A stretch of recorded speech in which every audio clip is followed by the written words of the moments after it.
Hi everyone, thanks for coming. We'll start in around 10 minutes. Thank you.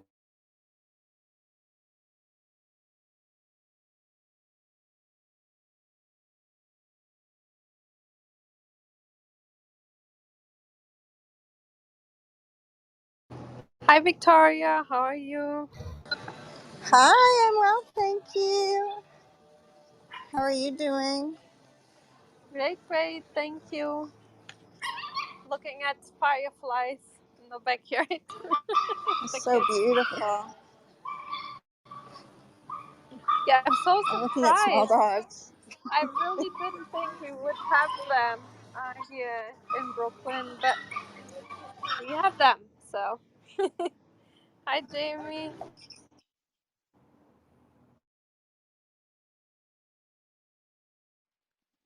Hello, everyone.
Hi Dan, how are you? Welcome. How are you doing? Hope you're having a nice evening. Hello, I'm doing well. Can you hear me okay? Yes, perfect. Great. Awesome. Yeah, having a good evening. Nice day at work and some collaboration meetings, and now got the kids fed, and now they're getting their some TV time in before bed. So Oh, sounds like a perfect day. pretty good day. Yeah, Yeah, absolutely. How are you doing? good too. We discovered, we moved into a month ago into a new apartment here in Brooklyn, and we have a backyard now, and we discovered we have actually fireflies. I'm so Oh, that's surprised. cool. We Oh, just that's really discovered this like exciting. 10 minutes ago, so we are hanging out here and looking at them. So, Oh, that's great. yeah. I love it. So, we put some fake grass, but there was like patches with like wildflowers, so I kept those. And apparently that was the key I read to keep those so you Yeah. get fireflies. So Sounds it like it worked. worked out pretty well. Yeah. That's I great. love them. Yeah, yeah. Oh, that's fantastic. I love it.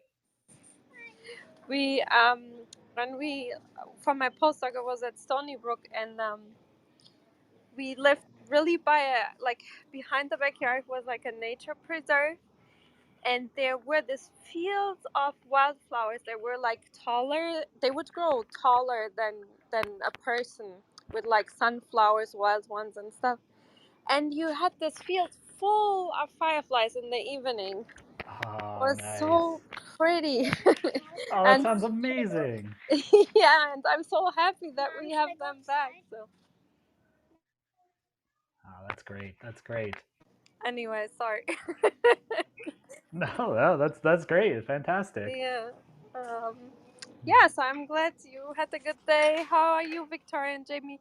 Meet Victoria and Jamie. Hello. Hello, Doctor. I'm Jamie. It's such a pleasure to meet you. I'm quite looking forward to your talk tonight. Thanks. Nice to meet you as well.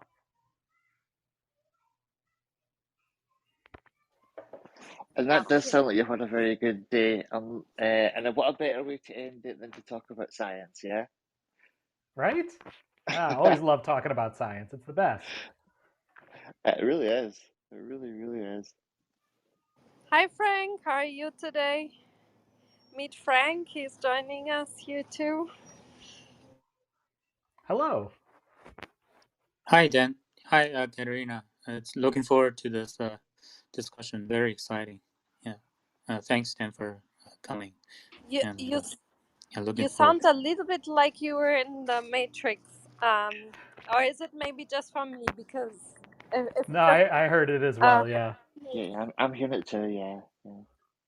Come out of the matrix and join us, Frank.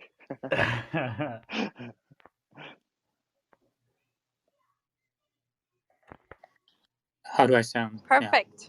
That's Yeah, good. There you go. much Yeah. better. Yeah. Great. Hey again. Yeah. Thank you, Dan, for coming. Yeah. Absolutely. Happy to be here. This should be fun.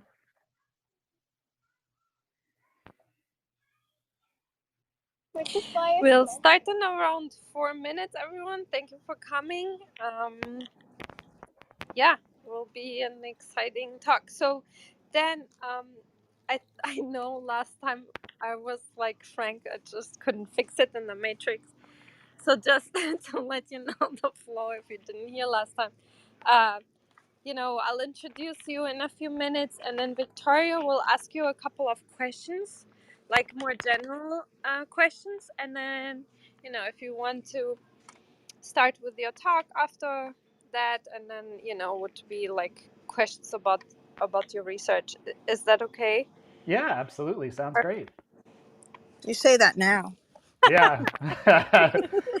Hello, Dan. Nice to meet you. Hi, Nice Frank. to meet Jamie. you too. Looking forward to the Hey, pop quiz. Oh, good. It's supposed to be fun here in Science Society. Good. I'm glad.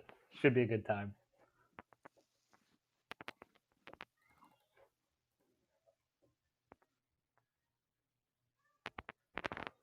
It was even a good time earlier today. We had the guest speaker from the UK, and it was about chronic pain. It was still a nice, enjoyable room, although the topic was about pain. So, Well, hopefully fixing the pain. That's always a good hopefully it wasn't a talk about making the pain worse. So, well, actually, oh it's in no. the research.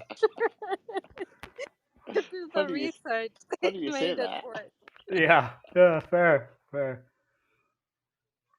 No, but it's really promising. So we are really glad That's for great. that room. So yeah, we had a couple of rooms about chronic pain because we have a few members also, and I have also a few friends that are struggling with chronic pain. So it's really promising recent research. So yeah, so we are happy about that. Yeah, absolutely. Plus, my favorite thing about being in science society is all the things that I didn't even realize I didn't know. That's my favorite thing. Like, The unknown unknowns, yeah. yes, because it's like I didn't even know to ponder these things, let alone that they could be pondered. You know, Yeah. that's like was looking at your talk coming up. I was like the same thing. I was like, wow, I didn't even know some of this stuff could be possible, and I cannot wait to hear how this is like been explored and implemented and researched. It's just that's the most exciting thing for me.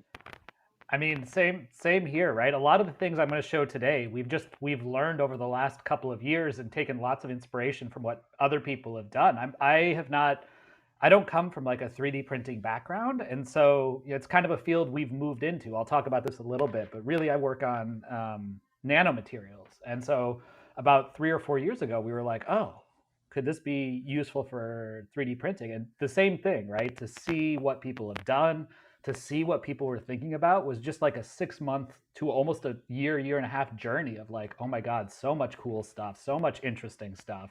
And so we were happy just to make our own small contribution to that. But it's really cool all around. Definitely, I don't even know that much about nanofibers. Is that literally like fibers that can be put together like on the nano scale? Is that like how it sounds, or is that something else? So there's all sorts of different nanomaterials. The ones I'm going to talk about today are little nanospheres. about 60 nanometers in diameter, but you can assemble materials into wires, so 1D, like long like a wire, into platelets, so like a sheet of paper, little tiny dots, all sorts of stuff. It's really fun. It's really cool. That I mean, is I'm so biased, but yeah. no, that is so cool. We had a speaker not long ago who had made like little like was it little nano not the molecule size robots that were focusing on in a swarm. And Oh, nice. when I asked how big the swarm was, I'm sure he said something like a few millimeters. And at first I was like thinking, oh, that swarm isn't very large. And I thought, Jamie, they're molecule size. That's a big swarm. It's like get your head around the size, to be that size, and then even to be millimeters in sort of like width or whatever is still incredible. Um, I mean, it's still I've been in nanomaterials for 15 years now, and it's still like the length scales are crazy, right? Like a piece of hair on those scales is gigantic. It's a mountain. We build one of the things my lab works on, besides the things I'm going to talk about today, is light emitting diodes. So literally like something that you would put in your phone screen or something like that. And the whole device is 200 nanometers thick. That's 100 more than 100 times thinner than a single hair, right? That we make, and this whole thing emits light and does all these cool things. It's insane. It's totally crazy. The nanoscale is weird and wonderful in equal measure. did it take you a long time to like get your sort of mind adjusted to this kind of scale without like I know that when I'm thinking of nano size, I'm able to focus on it vaguely and hold on to it, and then I'll forget and I'll say, is that as big as I'll say a hair or something. Then I have to remind myself, no, no, no, no, no, no. We're talking like many, many, many times smaller than this, over and over Yeah. again. Yeah, it definitely took a couple years to really be like comfortable of like, oh, that piece of dust is 4 microns tall. That's gigantic, right? And to kind of be comfortable with those translations was a long time. Was several years, I think, before you start feeling more comfortable with the size scales. Yeah. So Dan, yeah, thanks for the beautiful slides. I was just browsing through. Very exciting. I do see you had. I'm Can actually. we start the room maybe and then discuss all the topics? I think, because it's 9:03 and I'm not sure how long then, wants to stay. Maybe we'll just start and then get to all your questions. So welcome everyone to the Science Society, and especially very warm welcome to you, Dan, for making, the account, coming here, going through all this trouble. So we really appreciate that. And before we start, let me introduce Dan a little bit, so you get to know him. Dr. Dan Congreve, he received his Bachelor in Science and Master in Science from Iowa State. And he was working with Victor Lal, studying defect densities of nanocrystalline and amorphous silicon. And later on, he went to do his PhD at MIT in electrical engineering, where he worked with Mark Baldo. And his thesis focused mostly on photonic energy conversion using singlet fission and triplet fusion as a down-converting and up-converting processes. And he spent then a year as a postdoc in Will Tisdale in chemical engineering at MIT. And then he joined the Roland Institute and started at Stanford University, where he is now an assistant professor of electrical engineering. And he's a Moore Inventor Fellow and a Terman Faculty Fellow and a co-founder of Quadratic 3D, a startup looking to commercialize 3D printing technologies. And his current research interest is focusing on applying nanomaterials and nanotechnology to challenging problems. So yeah, thank you so much for being here. It's a great honor. And Victoria, please go ahead and ask your questions. Thank you. Hello. All right, I'm back. So, where are you? Okay, Dan, welcome to Science Society. And Katarina, that was a fascinating CV that you just gave. So, Dan, my question for you is to carry us into your discussion of your research at a more personal level. So, can you think back in your life and find a place that you felt like you noticed that you had a particular affinity for science, sometime that maybe you felt really connected to science, and that could be as a child or any time in your life, really? Yeah, absolutely. So first of all, oh, hold on, my phone is freaking out. Perfect timing. No freaking, please. Yeah, right. I wish I could just tell it to that. Anyways, thank you so much for that really good introduction. Nice job, Katerina, working your way through a very wordy bio. So much appreciated. Yeah, that's a really great question, and a couple of things spring to mind. You know, I think I really always loved building stuff as far back as I can remember. You know, Legos and Connect sets littered our basement as a kid. And so I think I was always destined to be in engineering. But the one kind of thinking about a singular moment was one that set me on my current path today that was really important, which was my junior year of undergrad. I sort of had no idea what I wanted to do with my life. You know, I knew I liked math, I knew I liked building things, but I didn't know what I kind of wanted to do. And what happened is I took a class in device physics. And this is a class that's basically about how do transistors work? Like, what are the individual electrons doing that actually lets transistors in your computer chips work? And this, you know, also for light emission and solar cells, kind of similar themes. And I just remember it was the hardest class I had taken. It knocked me on the floor. But it was just so interesting and so cool. And I ended up doing research in that professor's lab, just kind of in my spare time. And I just like, it was so interesting. And to build that, remember building my first solar cell and putting it under the sun and seeing it generate electricity was just the coolest thing. And I literally zeroed in on my career from there and was like, I need to work on this for the rest of my life. And so then from there, went to PhD to work in the device physics area and kind of working with these different nanomaterials. And it all kind of piled from there. But that's one moment that really stands out to me of just like, oh my God, this is so cool and so interesting. And I've never encountered concepts like this before. A little bit in the preview, we were talking about, you know, exploring unknown unknowns in science. And this was one that really stood out to me. Wow. Well, thank you. Thank you for having it stand out to us like that as well, too. That does sound really exciting. I'm thinking, yeah, solar cells. I'm just thinking of doing solar cookers for cooking pizza in the backyard. So Nice. I'm on Amazing. that level. Yeah. Love it. Yeah. Yeah, it's amazing. Or the thing where you take a box and you cut a hole and then you put a 2-liter empty water bottle and you fill it with water and stick it in the hole and then it illuminates the inside of the box. That's kind of, yeah, okay, different level. So can you please take us from that, that moment of epiphany to where you are today in your current research and how you've arrived here? And thank you. This is a wonderful story.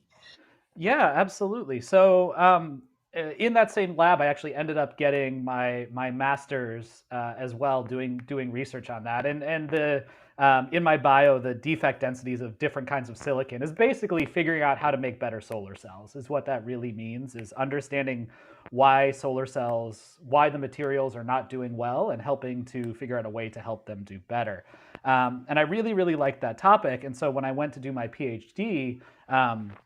I began working with a different type of solar cells made out of organic materials. These literally organic means, you know, carbon and hydrogen and nitrogen based, like organic molecules that make us.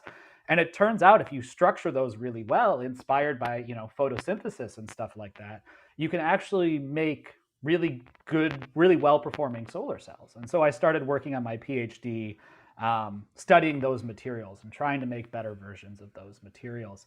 And from there, I really then, you know, kind of took a small turn again of just these nanomaterials in general were so interesting, and our ability to control these materials at the nanoscale, the way we can control light. I'll talk about one of them today when we get into the research a little bit, but the way we can control light and energy with these nanomaterials really turned out to be quite inspiring. And so I made that a focus of my research going forward. So through the end of my PhD, into postdoc, and now into my independent career, really what I want to do on a day-to-day basis is use nanomaterials to control energy and to control light and apply that to different applications, whether it's a solar cell or light-emitting diode or lasers or 3D printing, as we'll talk about today. Hi, I'm navigating back to my microphone No into the worries. room and all of you. Yeah, wonderful. Thank you. So at this point, I'm not going to respond. I mean, you know, that's amazing. At this point, you're welcome to launch into the delivery of your talk. And then please know that it's up to you whether you would prefer to have a Q&A following your discussion, or if you'd like the Q&A to drive your discussion along. That's up to you. Friends, when we invite you up on stage, please flash your mics before asking questions. I'm going to imagine at the end, so that we can make sure that everybody has a chance to ask their question and have your voices heard. And we'll just try to keep them to one question at a time to make sure that, again, everybody has time and we don't wear out our generous guest. All right, so at this point, Dan, the mic is yours. Awesome. Well, thank you so much for having me. And I'll say right here at the start, please feel free to interrupt and ask questions. I'll try to build in some breaks here as well to pause for questions, because we're going to talk about a lot of things here with a lot of different themes. And so please feel free to stop and ask questions at any point if something's confusing or interesting, or there's an extension you want to talk about, anything like that. So my title is a little bit of a handful, and we kind of have to break it down chunk by chunk, which is volumetric 3D printing, and we'll talk about what that means, enabled by triplet fusion upconversion, and we'll talk about what that means, nanocapsules, and we'll talk about what nanocapsules are as well. And if you put these pieces together, it turns out the long and short of this talk is kind of what I talked about in the introduction, which is if we can control nanomaterials, we can control the properties of light, and we can use it to do some really fun stuff. And so I have some images here at the start. We'll talk more about these as we go forward. So before I talk about anything else, I think the first thing I want to introduce to you guys is a very general concept, which is called upconversion. Okay? And I've been interested in how we can change the color of light for a long time. And so this is really a process where you can take a color of light which has a particular energy and change it into a different color of light, which has a different energy. And what we're specifically interested in is, can we go from lower energy light to higher energy light? Now, you may, of course, be like, well, Dan, that seems like it violates conservation of energy, and you would be right. So what we do is we take multiple low energy photons, and here I'm on slide 2. If you take 2 low energy photons and could jam their energy together to make one higher energy photon, this would have a lot of exciting applications. And indeed, it really does. We have lots of different ways. You know, I do it mostly in one way in my lab, but there are several different ways that you can do this upconversion process. And it turns out there's a lot of really interesting things you can do with it if you can convert low energy light into higher energy light. One that stands out is you can use it to make more efficient solar cells. Solar cells can only absorb to a particular color or wavelength of light, and they can't absorb light of energy less than that. So if you could use this process to take those really low energy photons and somehow make them higher energy again, you could harvest them with your solar cell. And that's one example. Another example is bio interactions like bioimaging or optogenetics. These are really cool techniques that biologists have worked out to probe different aspects of our body, to understand how our body is working, even to show control over things like neurons and stuff like that. But one of the big challenges they face is that visible light tends to not penetrate well through tissue, right? It's literally why your hand is opaque. You can't see through your hand because any light that comes to your hand is absorbed or scattered. You can't see through it at all. But it turns out if you move to the infrared, where the light energy light is lower, this can actually penetrate through tissue. And so we're looking at using this for schemes where you could use this penetrative light to go through tissue and then turn it into the high energy light you need to do these applications. So this is really quite a fun process that we're looking at studying here. And of course, I've put 3D printing here. That's the big one we're going to talk about today.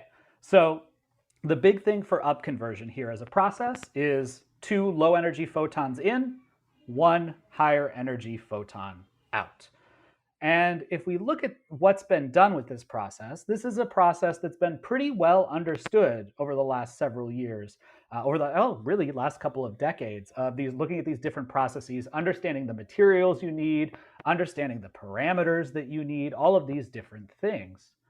But demonstrations of this, really using this technology to do these exciting things that I'm talking about, have been somewhat limiting. And so the question is, as an engineer, how can we take this technology, which is really cool, and I'll tell you a little bit more about the details in a second, and apply it to these different applications? How can we engineer this technology to translate it to the real world?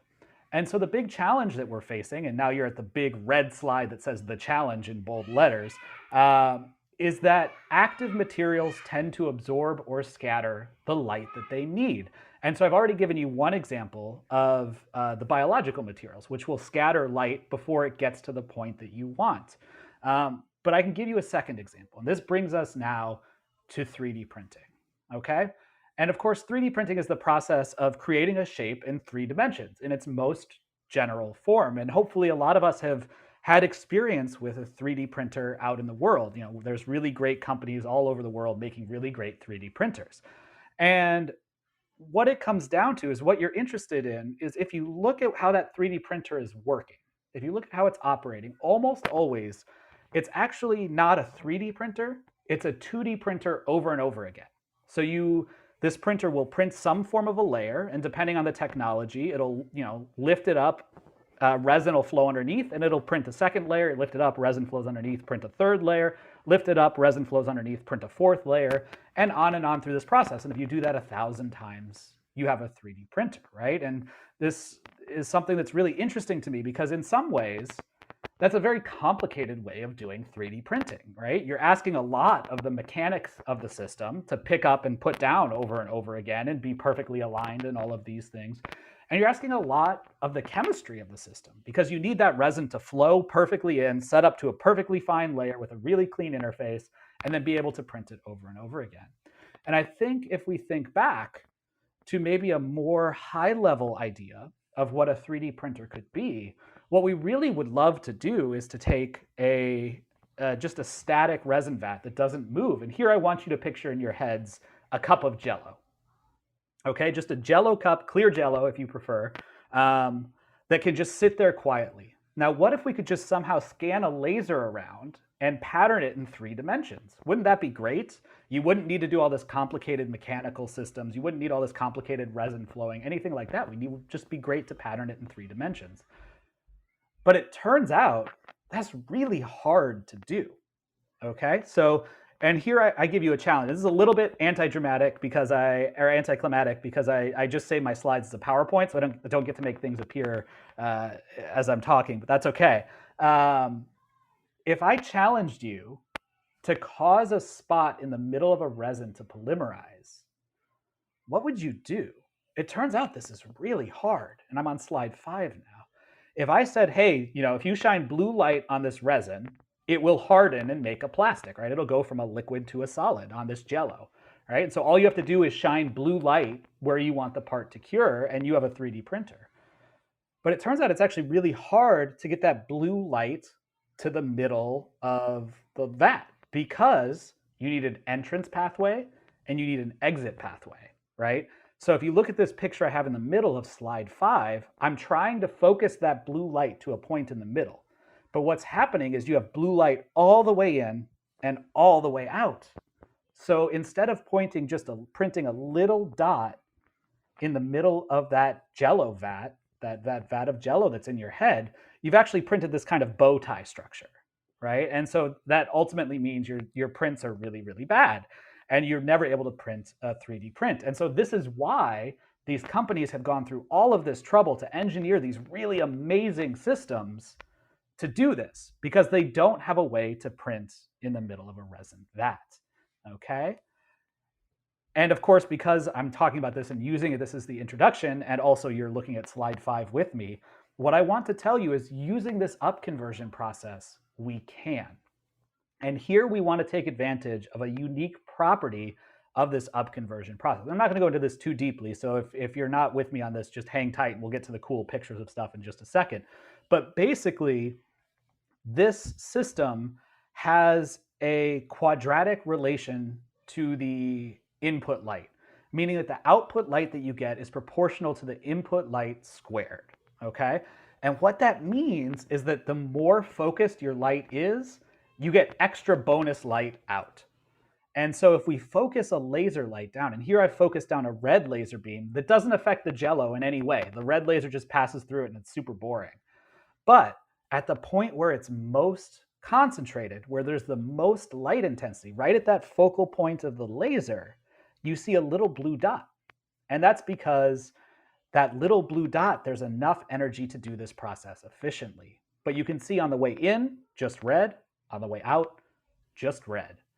And so now we have a way, using this quadratic process, to reach the middle of a resin vat. And so that's the whole story of this paper. I'm going to spend the rest of my time talking about how we actually go about doing this in the real life. Like, this is the TLDR of the entire talk, because if you can imagine with that picture on the right of slide 5, all you have to do then is scan that little dot of blue light around in 3 dimensions, and you have the print that you need, okay? So that's where we're using, that's what we're doing with this upconversion system. Now, if you think this sounds like a clever solution, that's really wonderful, right? I think it's clever too. And I want to be clear that I'm not the one who thought of this, right? So I'm not actually praising myself when I'm like, this is a clever solution. There's actually a really cool company, actually plural, there's lots of companies that do this, but on slide 6, I want to highlight one in particular. This uses a different process than what I'm going to talk about, but the high-level results are very similar. It is a process that's quadratically dependent on light intensity that lets you get deep excitation within a vat. And you can see this in the picture in the bottom left, where you have that little pinprick that I've circled with a white circle of light deep within a particular vial. Okay, and so this is a process called two-photon absorption, where you basically absorb 2 photons at the same time. And I'm not going to talk about this too much because it's not something my lab works on, but I just want to introduce this concept because it's really, really cool and really interesting. And so you can see a picture of this 3D printer here in the middle of slide 6. And what this does is it focuses a laser beam down and causes that little pinprick of light to cure. And you can make these amazing nanostructures. I highlighted some of my favorites here, pictures on the bottom of slide 6, where you can make these incredibly intricate, very, very beautiful nanostructures. And they're really great using this method that I talked about already. But this also has some real challenges. This particular process, two-photon absorption, requires a crazy amount of power. A crazy amount of power. And so what people do is they have these really fancy, expensive lasers that they focus down both in local volume, so they focus it to a tiny spot, and they also focus it, or they shrink it in time. So it's a very short pulse of a laser, and it puts a ton of power density in this very small spot, and then it cures. This is called two-photon absorption. Now, unfortunately, this means that this system is very expensive. You need a very, very nice laser to do it, and it also means it's pretty slow. You have to do kind of one spot at a time, and this leads to small print volumes. Okay, so this is my kind of general introduction to 3D printing. And so maybe what I'll do before I talk about the specific things that my lab is trying to do is I'll pause here and see if there are any questions. May I? Yes, go ahead. Yeah, great, great research. Thanks, Dan.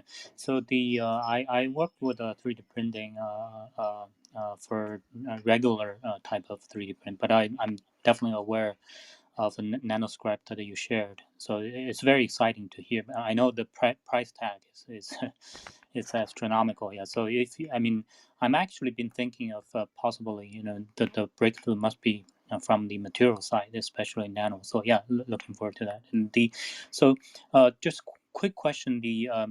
Is it possible, because as you mentioned, the 3D printer, usually SL and all other, they go by 2D fashion, right? Layer by layer.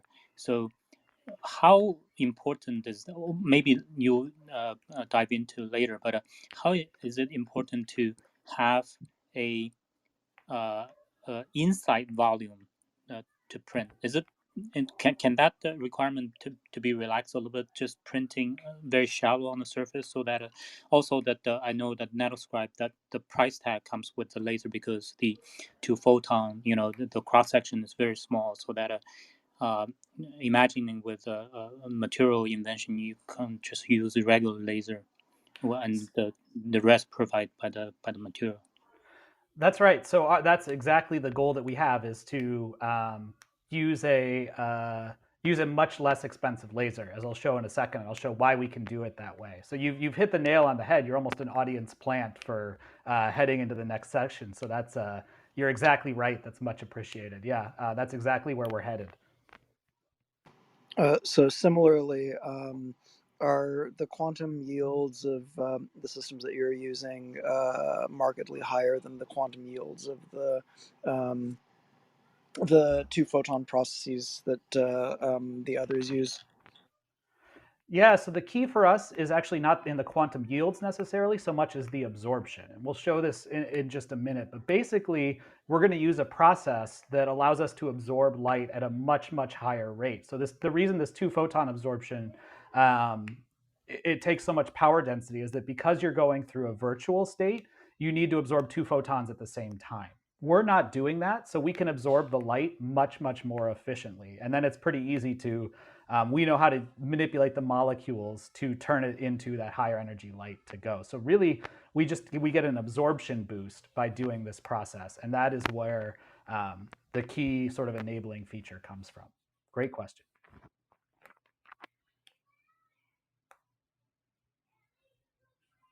All right, great. So with that introduction, what I want to talk about now is, well, what do we do differently? And here we're going to head into the wonderful world of molecules. And so we'll head to slide 7. So this is a complicated slide that has a lot going on with different excitonic structures. And if you're not sure what an exciton is, that's cool. We're going to work through this together. Okay, so in a molecule, in general, in these optoelectronic molecules that we work with, and these are similar molecules, by the way, to what we may use in an organic solar cell. Variations of them are in biological materials and stuff like that. They're very optically active materials that are found all over the place. The material that's in the middle two columns, the TIPS anth is the label, is an anthracene derivative. And the one on the left is a porphyrin derivative that I'm not going to bother with the name of because it's long and sounds very chemistry-y. But in these molecules, you can excite them in a couple of specific ways. And the first thing to remember, what we really care about is what are the electrons doing? And we really care in molecules about 2 electrons. These are electrons that make up a state called the highest occupied molecular orbital, which I've drawn here as the S0 state. This is sort of the low energy state of the molecule. These 2 electrons just hang out in this orbital, and they're just happy campers. Now, because of the Pauli exclusion principle from quantum mechanics, these electrons, one has to be spin up and one has to be spin down. They have to have opposite spin, okay? And so they're what we call paired spins. Now you can bring in a photon. This photon is going to be absorbed by the molecule, and because of conservation of energy, that energy is going to be given to one of those electrons. And so that electron is going to jump to a higher energy state. So you're going to have one high energy electron and one lower energy electron. Now we call this state a singlet exciton. It's a short-lived bright state because it can relax back down to the ground state, to that highest occupied molecular orbital, and emit a photon when it does this. This is a process called fluorescence, and you see this a lot of times in different molecules, ranging from basically any organic molecule that emits light up into and including the fireflies through bioluminescence that we were discussing. Now, there exists another state And this one is literally a dark state, which calling it a dark state makes me think like it's really evil, even though a lot of my career depends on manipulating it.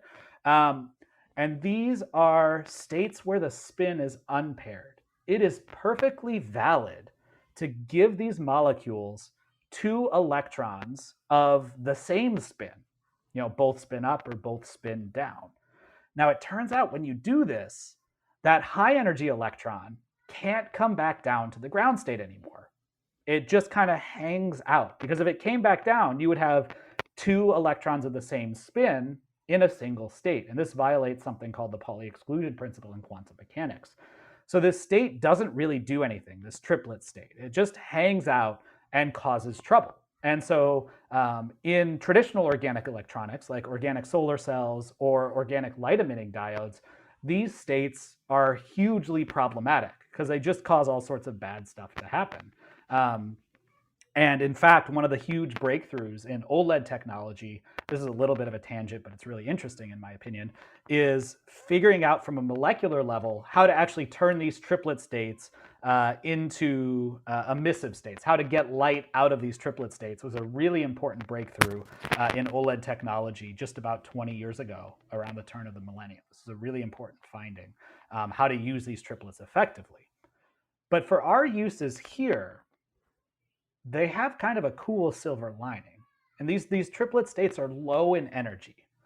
But if you bring 2 of them together, if you get 2 of them to encounter each other, they actually can rapidly recombine to make one higher energy singlet state. And so what you can see is that we can put energy into 2 of these triplet states and get higher energy out. So this is kind of the beating heart of that upconversion. Remember, upconversion, 2 low energy in, 1 high energy out.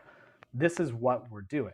Now we're also using the molecule on the left to basically make those triplet states for us. We don't need to go into too many of details of there. But basically, when we combine these 2 molecules in a careful way, they can absorb low energy light very efficiently and convert that low energy red light into high energy blue light by just interacting with one another when we engineer these in a careful way. And this is a process called triplet fusion upconversion. So there's another 3 words from the title. So we're crossing those off. We're crossing them off one by one. That's triplet fusion upconversion. That's what we're going to use. And what's really important here is that it requires orders and orders of magnitude less power density than traditional 2-photon absorption. So the question we asked was on slide 8, which is, can we take this system that is really gorgeous and beautiful, right, and has been really well engineered by Nanoscribe and other companies, and convert it from a high-powered femtosecond laser, where this really expensive laser, and just use a cheap, easy laser pointer to do this 3D printing. And that was our goal here. And we immediately ran into a big challenge, which was that basically this material doesn't work well. These molecules don't really work well when you add them to a 3D printing resin. So if you add them to a printing resin, the upconversion just isn't efficient. It doesn't trigger polymerization well, all of these sort of nasty things. Everyone sort of starts fighting with each other at the nanoscale, at the molecular level. And so we need a better way to introduce this technology to the printing resin. And if we can do this, we really are going to be off to the races. So our first try, and I'm not going to dwell on this one too much because it's a different story. Our first try was to basically wrap these in a polymer. And so this was on slide 9. And this turns out to work really, really nicely. If you engineer it just right, you can get pretty efficient systems. But as soon as we tried to actually use it in a printing resin, it just was a disaster. They fell apart, they broke. So I'm not going to spend too much time on slide 9 because it was a failed attempt. Although it's cool, and these have applications for biology. So what we did in this work here is that we were able to develop what we call upconverting nanocapsules. And I've put the synthetic route on the top of slide 10. Basically, you take these molecules, you put them in a molecule called oleic acid, and you blend it. Now, this is the favorite part of me because I always get weird looks when I talk about this process. We literally use a Vitamix blender. And actually, I should be a spokesman for Vitamix because we tested about 6 different blenders, and Vitamix works the best. They're not paying me. I wish they were. Anyways, you blend this really hard, and you create these self-templated materials of the oleic acid micelle. Then we add a couple more chemicals which grow a shell that's silica, that's glass around these. So what these are, and you can see an electron microscopy picture in the middle of slide 10, these are little nano droplets of upconverting materials surrounded by glass, a silica shell that protects them. And this is really nice because we can add these nanocapsules to whatever we want. And that silica shell protects the upconverting materials from the environment, and it protects the environment from the upconverting materials. It's really quite a good deal. And so we call these the nanocapsules. That's the last word of the title that we have there. And you can see, for example, this is really exciting for us, where at the bottom left of slide 10, we can dilute these down to very, very low levels, and you still get this really cool, efficient upconversion. We shine a red laser in, and you see this blue line going all the way across the vial. So we're able to do the low energy to high energy across very, very deep materials. And we proved this by just basically diluting these in a bunch of different solvents, right? So different conditions, different challenges. And the top row are upconverting nanocapsules, and the blue line, and we shine a red light. And so if you see a blue line, you know it's doing upconversion. That's like your checkbox for this slide. Oh, I lost my slide number somewhere. That's sad. Sorry about that. It's slide 11. That blue line serves as a checkbox for us to basically make sure that it's working. And so we can see that across all these different conditions, the upconverting nanocapsules are going ahead and working really nicely. And those micelles that I talked about just basically fall apart in anything that's not deionized water, which is just very well purified water. And so this kind of shows the stability of the materials. Okay, good. So that's our upconverting nanomaterials. So let's go ahead and try this and see if this actually works for 3D printing, right? With these cool materials results, or at least I think it was cool, it was fun.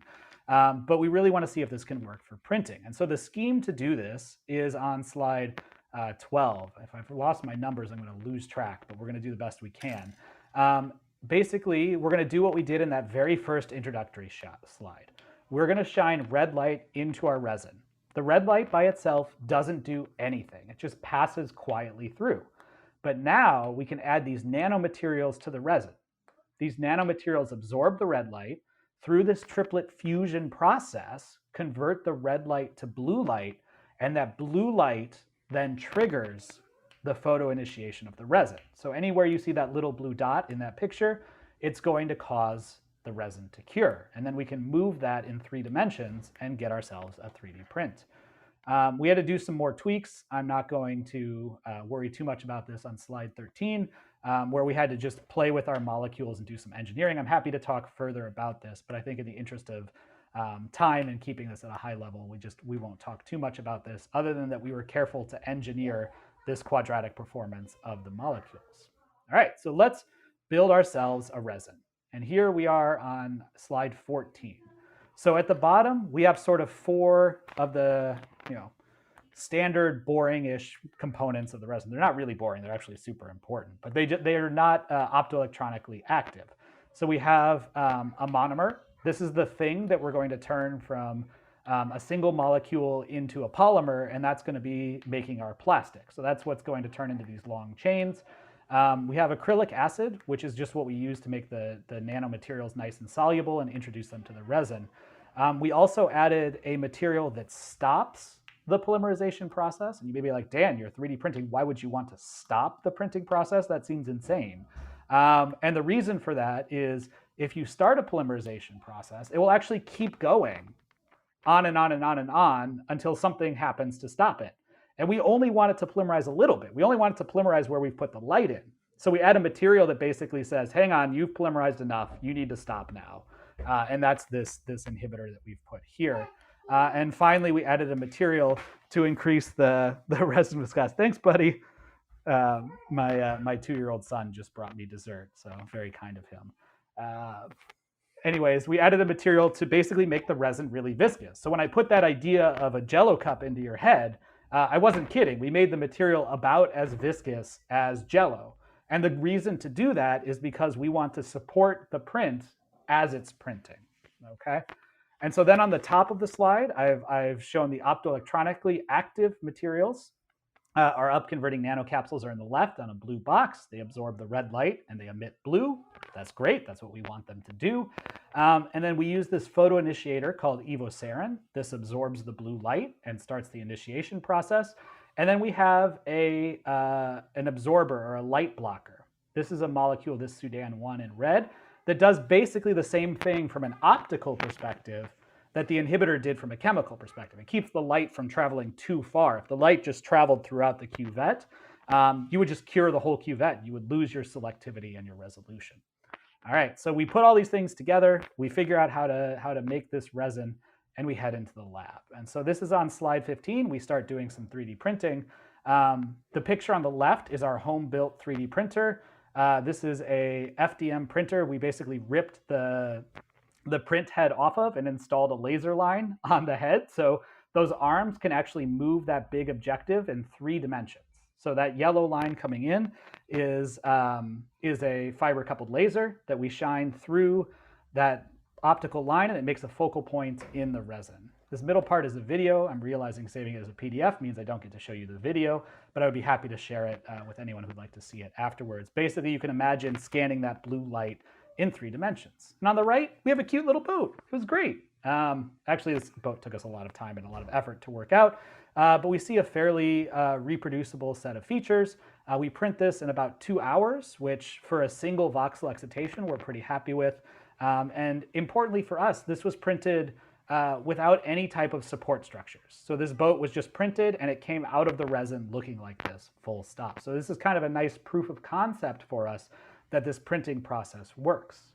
And to get back to the reason that we think this is exciting, it's not that we're able to produce this print. There's lots of 3D printers that can make this print, but it's that we were able to do this volumetrically and that we were able to do it at low powers. In fact, we used, to make this boat, we used 4 milliwatts of laser power. That's a little bit less than an average laser pointer. So we used basically a laser pointer or less to make this boat. And so we were able to do this at much, much lower powers than what's traditionally required. So we think that's really one of the things that gets us excited about this technique. On slide 16, we can see a couple more printing results. Here we just made the Stanford logo, which I have to do because I'm at Stanford. There's also a Harvard logo. I think it got cut from the presentation itself, but it's on the title slide because we were half at Harvard while we were doing this. And then we did some resolution testing as well. You can see the limits of that on this slide so that we could see the limits of resolution, and especially that's something we're focused on going forward.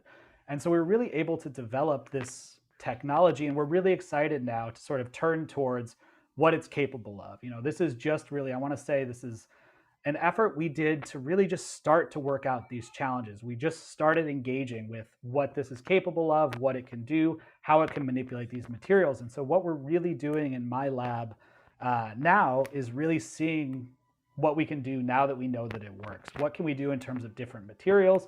What can we do in terms of resolution and print quality and all of those types of things. And so I think this is a really, really fun time to be working on this volumetric 3D printing work. And so just to wrap up, I think, we threw a lot of concepts over the last, 20, 30 minutes that I've been talking.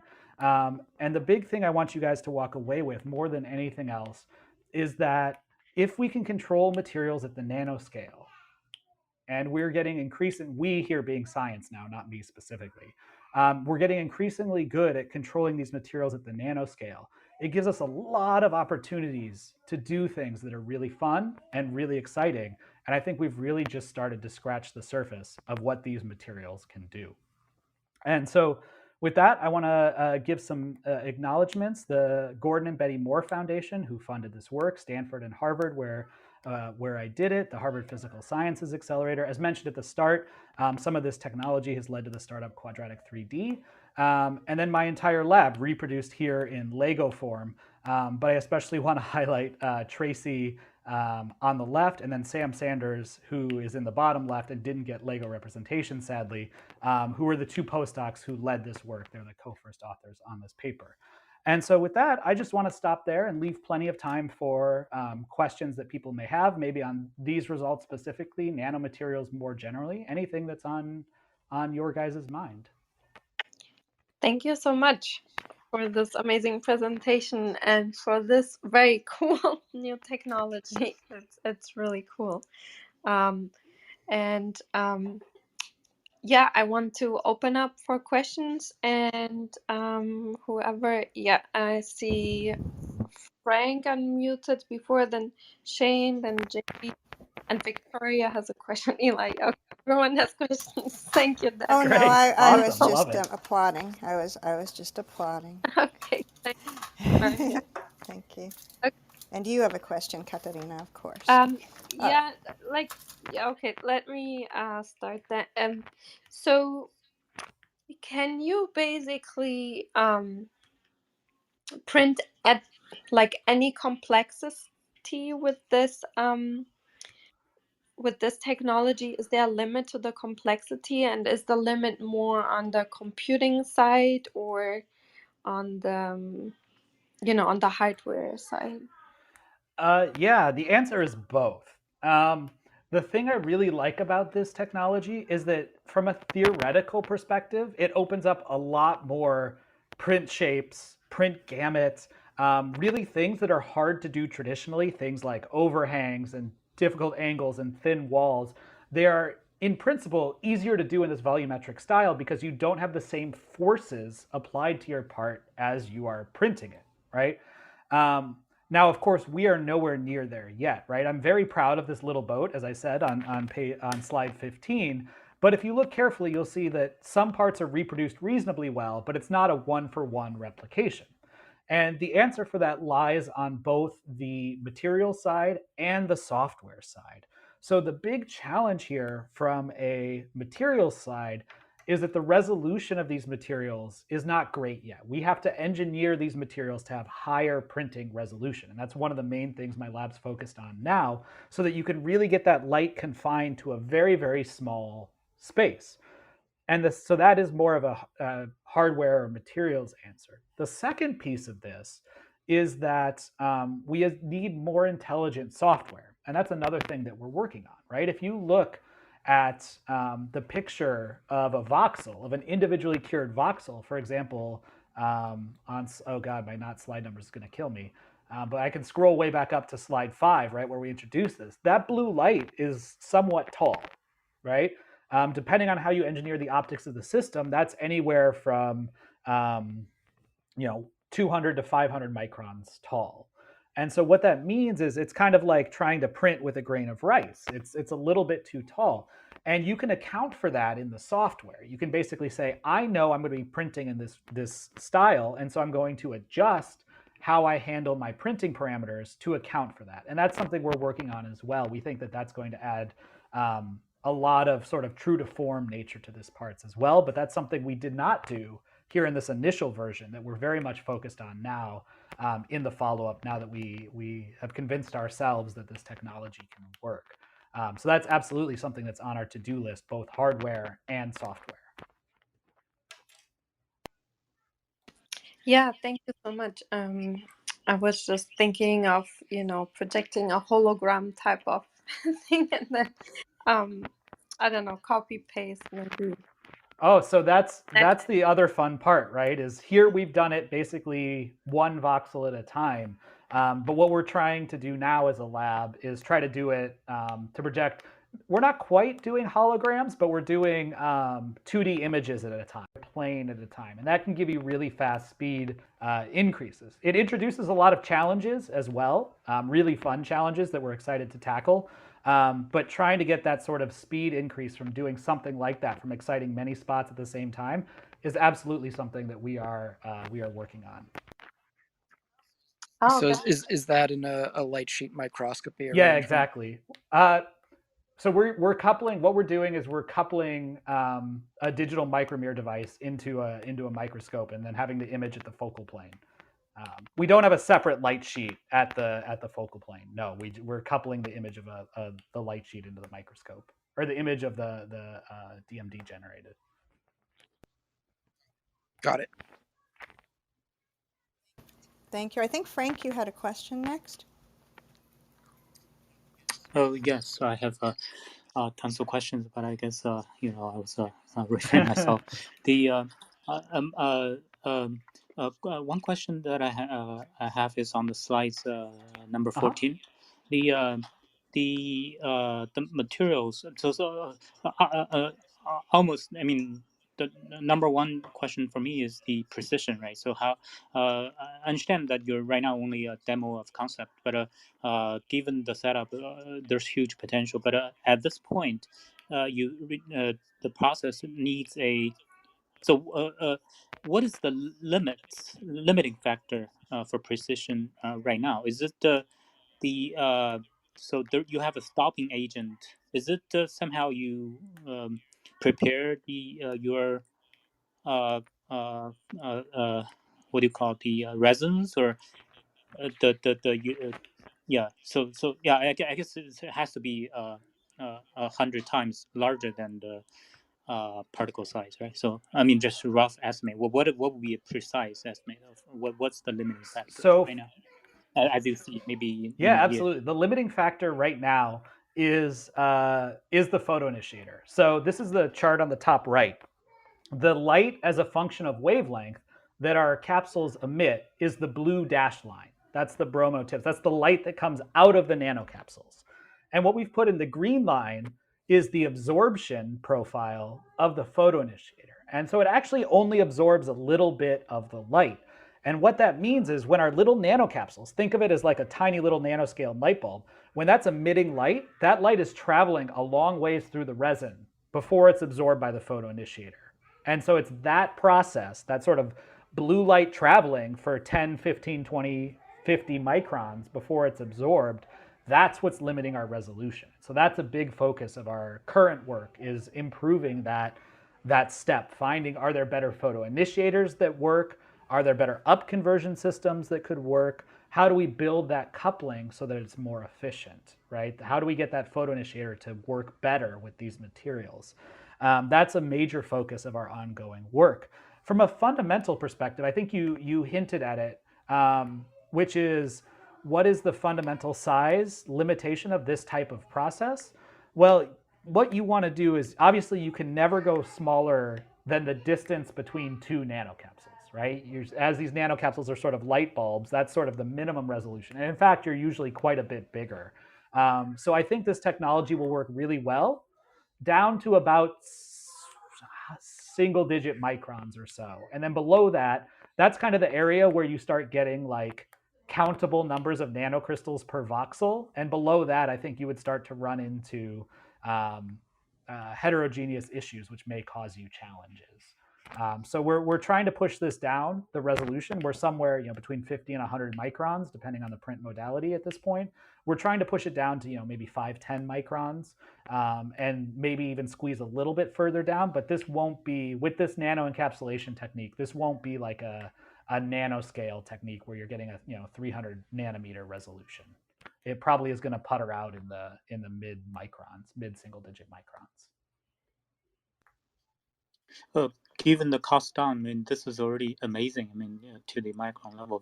But just this might related to my earlier question. You probably didn't hear So in order to my earlier question was isn't really necessary to do deep in the volume printing, because we all know that 2D is basically all 3D printing relies on, right? So you only print at the shallow surface. That's sufficient. Would that something be helpful to this? You don't have to do the penetration, right? So considering the long path, the complexity introduced, is it meaningful to this So technology? it's definitely a trade-off relative to the sort of 2D by 2D by 2D by 2D nature of 3D printing. We obviously have gone through a fair amount of work to achieve the volumetric results here in terms of the chemical compatibility and stuff like that. And I think what I would highlight is the reason that we really do want to do this type of depth penetration, that we don't want to just do that two-dimensional nature of things, is that we can avoid support structures. That's a big one, right? We don't need to build supports in our part.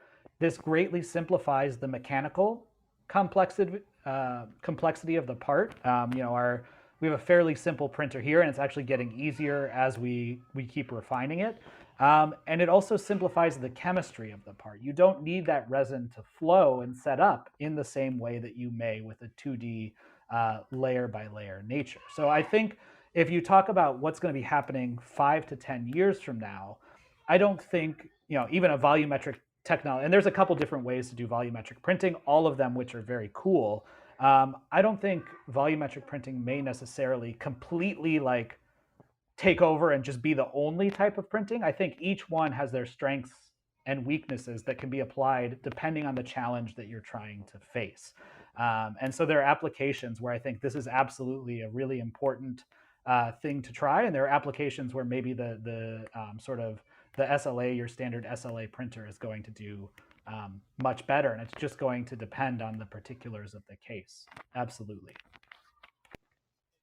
Oh yeah, just a quick clarification. The little bolt they put you print. So I just wanted to understand better what you mean by without support.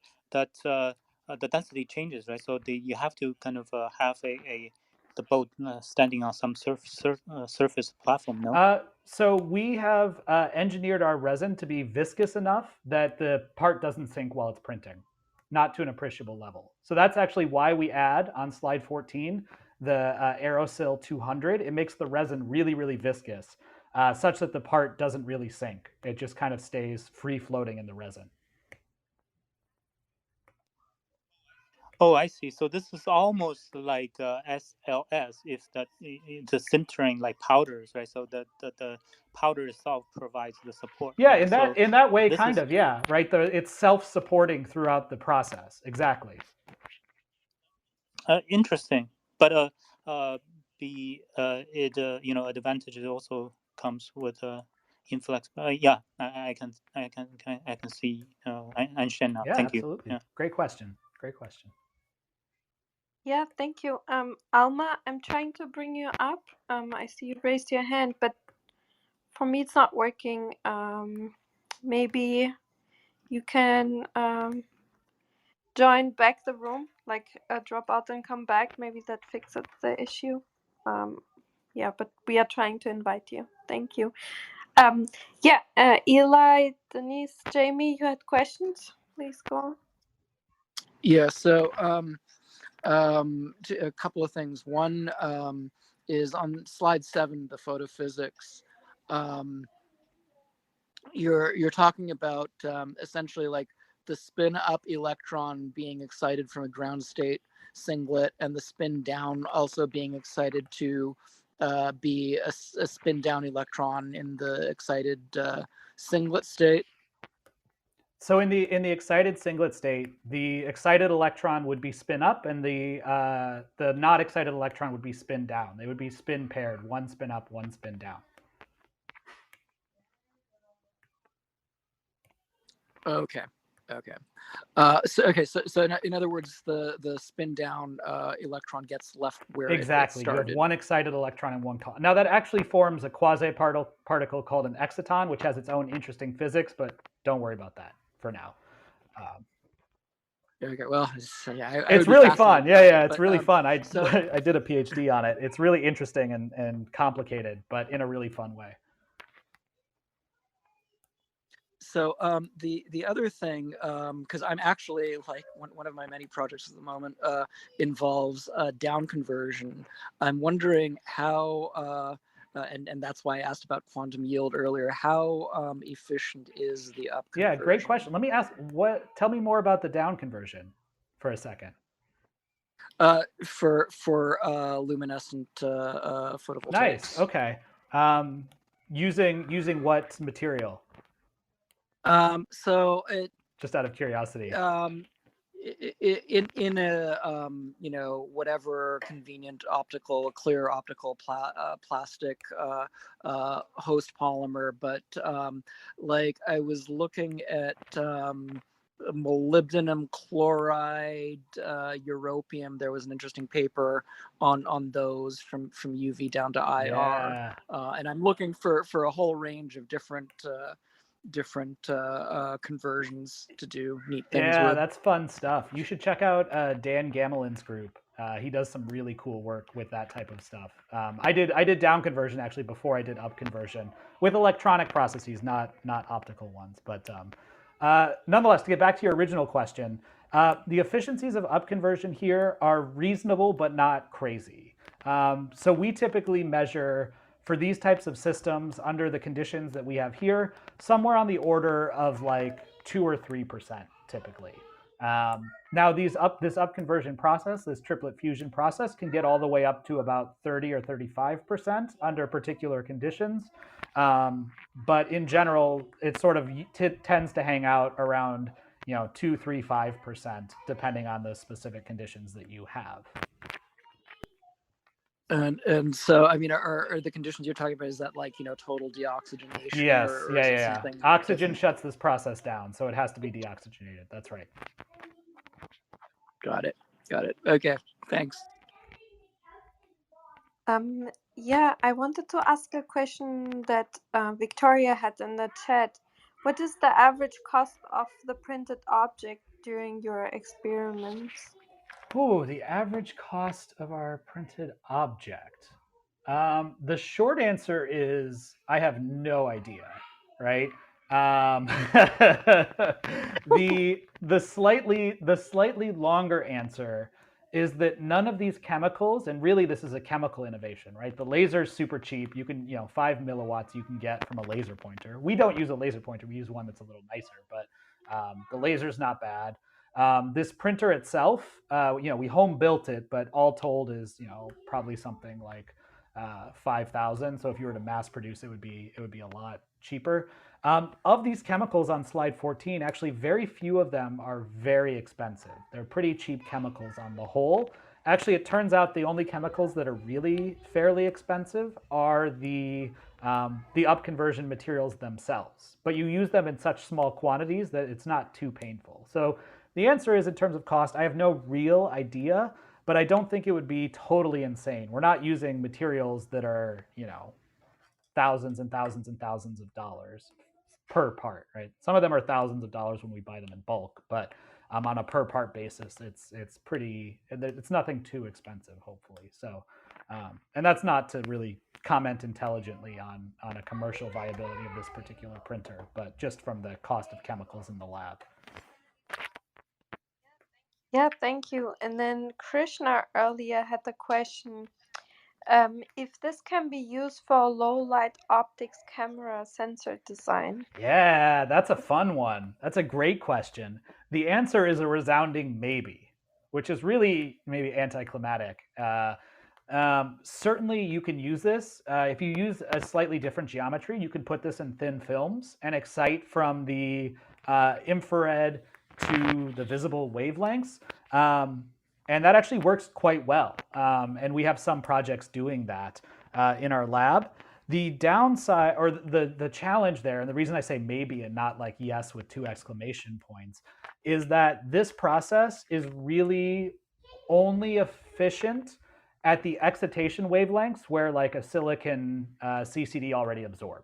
So you're not necessarily expanding the spectral range like way out into the infrared. This system tends to work pretty well out to about 1,000 nanometers or so, which is pretty far into the infrared. But if you design your camera carefully, it can also see to not quite there, but to close wavelengths.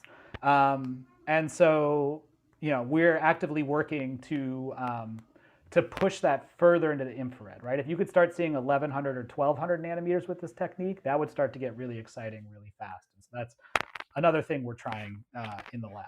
Great question. Interesting, thank you. Jamie, I think you had a question. Hi, Doctor. Thank you so much. That was an absolutely fascinating talk. I'm going to be listening to some replays for a long time, just to unpack everything. My questions are kind of a basic one. One of them, in 2 parts, is the material you use, the jello-like stuff that you used. Is this going to be, in your idea, is this going to be like the default substance that people will get, like in little tubs, to make their any objects they want to make with this new printer idea, and If not, what other materials? And second one is the example you were doing of making a boat. I'm trying to picture it in my head how you were doing that. And if you made a really, really detailed one, like a captain standing in the middle of his cabin, sort of structure, like really detailed like that, do you have to then build it from the absolute center point, and then build it up all around,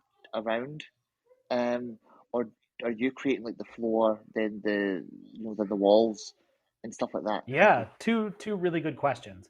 The answer is this version of the resin is almost certainly very, very different from what someone might eventually be playing with someday. We've already changed components of this moving forward. We'll continue to tinker and change components as we go. In order to kind of design the system, right? I already spoke a little bit earlier about how we need to, change the photo initiator and the capsules to drive that forward, but there are other opportunities as well to improve the resin. So almost certainly, if something makes it to the level that there's lots of people playing with it, I think it would probably look very different than what we've designed here. This was mostly a resin designed to prove that we could do it, right? Now that we know that we could do it, we're pursuing other resin design opportunities. Your second question about how do we actually print this? This is where I'm kind of kicking myself for not leaving the video in. I'm happy to both provide the video as well as you can find it as supplementary information on the paper if you go look there. Is we print from the bottom up. So we start at the bottom and we print upwards through the device. And the reason for that is that when you cure a part, its optical properties change slightly. Its refractive index changes. And so that tends to scatter the light in unpredictable ways. And so that can really mess up kind of your resolution and your focusing of your laser. So we print from the bottom, and then so that every time you're curing, you sort of don't see those optical changes. So if you put a captain in the middle of the boat there, we would still print from the bottom up, and we would print the captain as we were printing the cabin around him. Right, so he'd kind of appear at the same time. That's incredible. Thank you so much for your work, and thank you for answering my Absolutely. questions. So do you expect that change in the optical properties to be problematic for ultimately doing things holographically? Potentially. You would need to be very careful to cure everything at once, right? Which sounds maybe straightforward, but maybe not. And so it's absolutely something that you want to monitor very carefully, because if you have a light path and it's working really nicely and you're kind of curing and you're curing and you're curing, and then all of a sudden it starts to cure and the light path changes and gets broken up, that could lead to unintended consequences in terms of what the final part looks like. So it's something you have to watch out very carefully. And we haven't done, I can't comment too quantitatively on it just because we haven't done that yet, but it's something that we're very aware of and you have to watch out for. There are some solutions you can look at, but it is definitely something that you have to be very careful of. Absolutely correct, yeah. I think that cationic or anionic polymerizations might have slower kinetics. Yeah.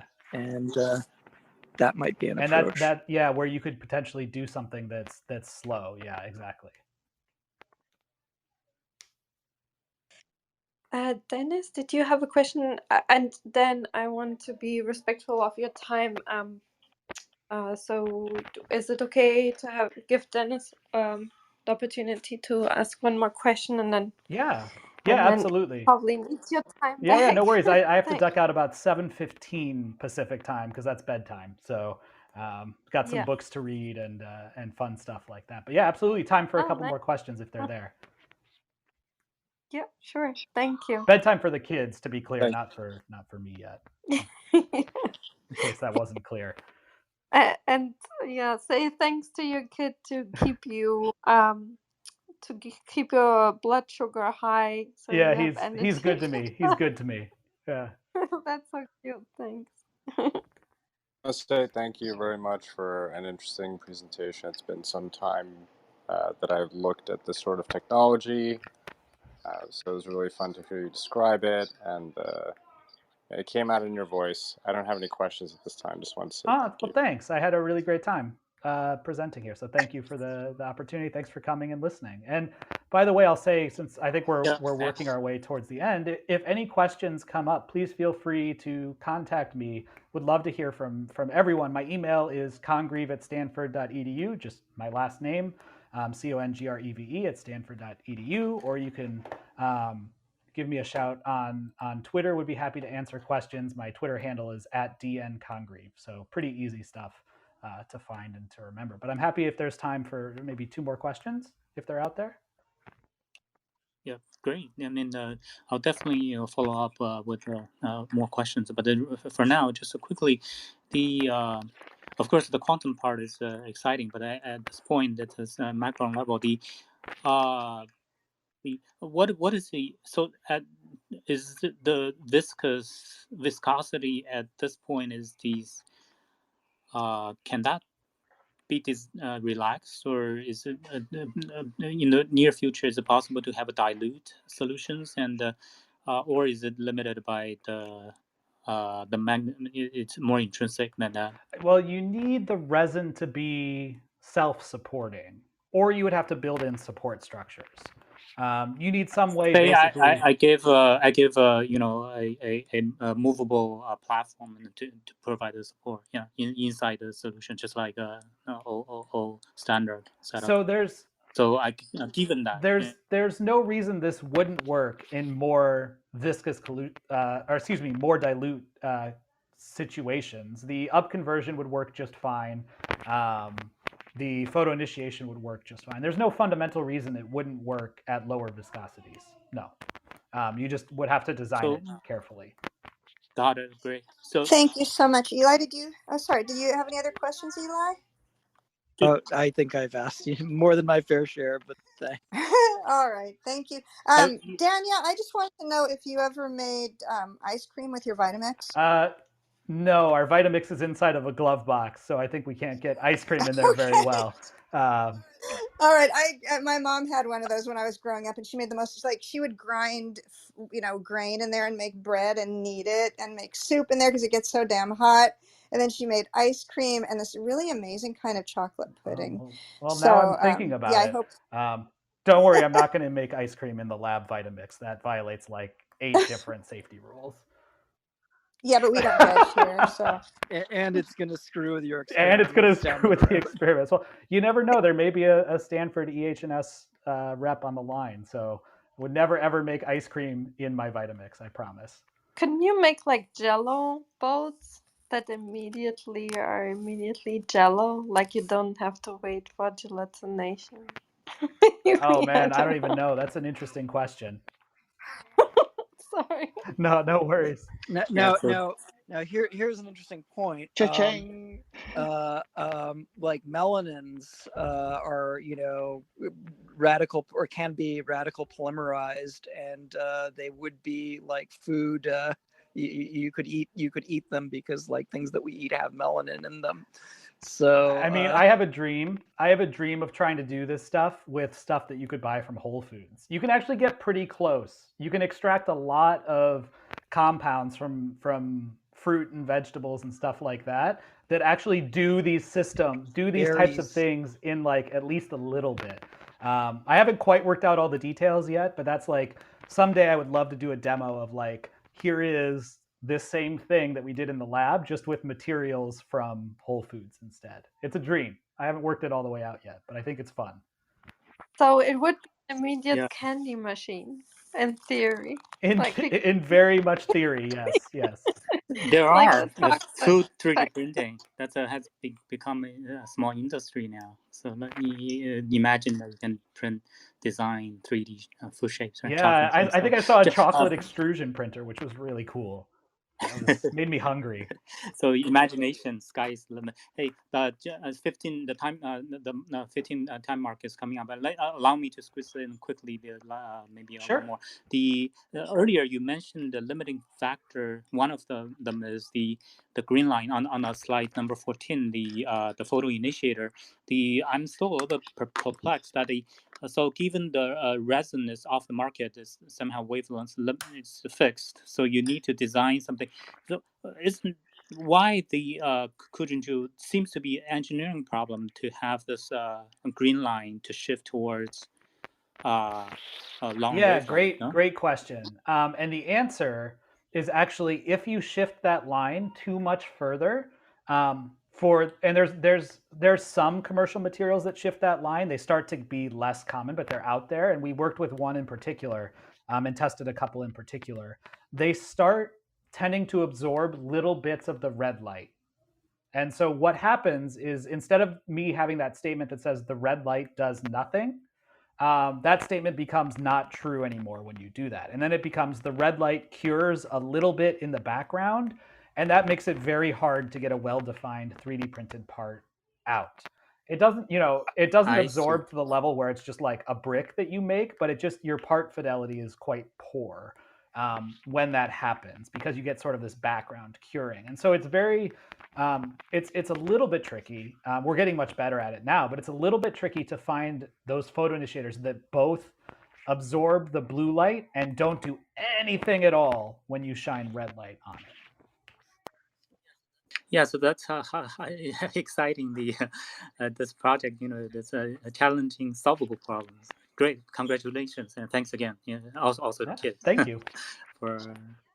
Yeah, thank you so much. This was such an amazing presentation and conversation. It was really a lot of fun and very interesting and very cool. Yeah, thank you so much for having me. And as I said, please feel free to reach out with any questions, either via email or on Twitter. I would be more than happy to chat and answer them. So thank you so much for having me, and just have a great night, everyone.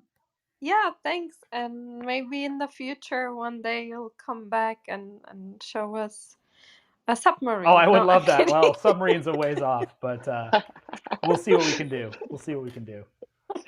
All right. Okay. It's got to tiny be submarine. powered and navigating through the polymer. Perfect. solution. You got it. I'll see you guys in 75 years. All right, have a great night, everyone. Well, thank you so much. Enjoy your Thanks, rest Dan. of your evening. Have a good one. Thank you so much, Doctor. Thank Bye. you. Thanks, And Katerina, thank you, and everyone. everyone.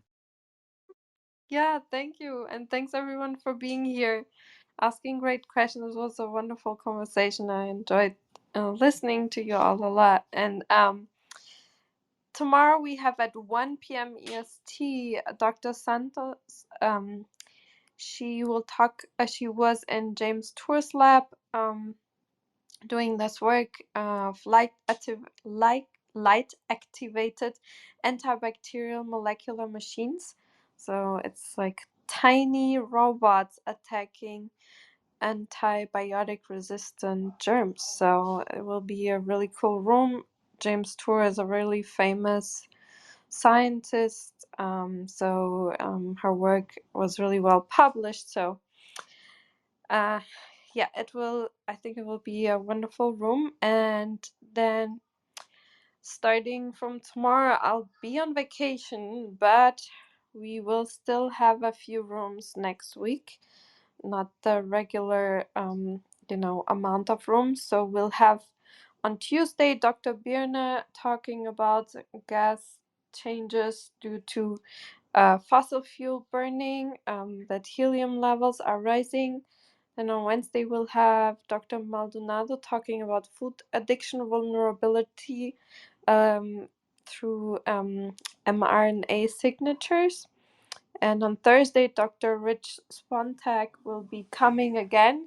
He was a guest speaker here before, talking about self-disinfecting anionic polymers. And this is actually being already used by airlines to disinfect really fast and make flights safe in COVID times. And then and then the next week I'll tell you guys the week after. But so less rooms, but still very interesting work. And thank you so much, everyone, for coming, and hear you all back soon. Thanks. Thank you, Katerina. Enjoy your vacation and safe Oh, travels. thank you. Yeah, we'll just, not go, it's just car. So, but thank you so much. Yep. Yeah, same here. And great, enjoy vacations. Much needed, I think. Yep. Thank you. Bye, everyone. Thank you, everyone. Have a good night. Thanks.